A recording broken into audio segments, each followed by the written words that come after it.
A lot of queasiness, Ben, going on there, apparently.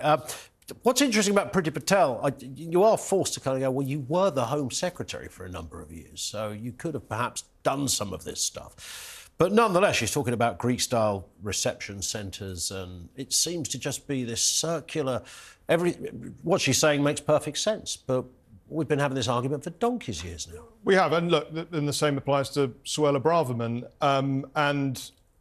I think, again, I would say that anyone who proposes this Rwanda policy as a solution to dealing with illegal migration is lying to the public, because the numbers are so small. Yep. It's 200 people a year. We've got a 100,000 person asylum backlog. What we need to do is leave the ECHR, I think, switch to a system where people can apply for asylum via our embassies, and say that anyone that comes to this country without that application being approved is an illegal migrant and will automatically be refused. And to do that, as I say, we need to leave the ECHR, have our own Bill of Rights, and get out of a lot of these compacts that the government has signed up to with international bodies that doesn't have the endorsement of the British public, hasn't been properly scrutinised and debated in Parliament, and the British public needs to be back in charge of what happens on immigration. There are a few senior members from the ERG that will be addressing the Bow Group this evening, and they may well disagree with me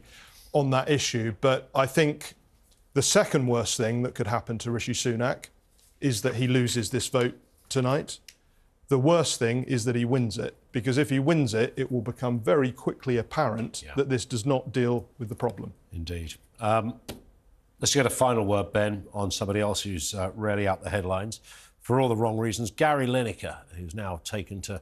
Not only have the BBC backed him on his open campaign against the government, but he's now taunting the members of Parliament. Look, it's North Korea. I don't really care very much about Gary Lineker, but it's the BBC that I think is the question mark here. Right. Well, you might remember Gary Lineker weekend. My belief is when the BBC censured him in the past, I think they planned that whole thing. Just my personal view. Yep. Most people at the BBC ISS agree with Gary Lineker. Their problem is most licence fee payers do not. Yep. Most people in this country want to see something done about the illegal migration problem and migration more generally. And Gary Lineker has become emblematic of that lovey liberal set who think they speak for the country but actually speak for a very narrow minority.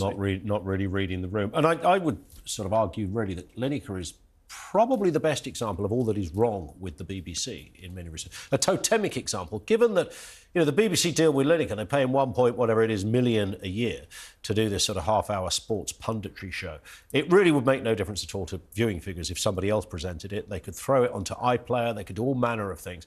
They continue to dig down and support him, almost as if it's a commercial operation. I could understand if it was a commercial company going, well, this fella brings in a lot of money, the sponsors like him, that's why I would get that. But it's a publicly funded, he's paid by pensioners who shell out money to give this man 1.3 a year. It's not that he's not entitled to an opinion, it's whether the BBC should be employing somebody who has that many opinions that are anti-government and all that goes with it. Look, I think you should switch to an entirely free market situation.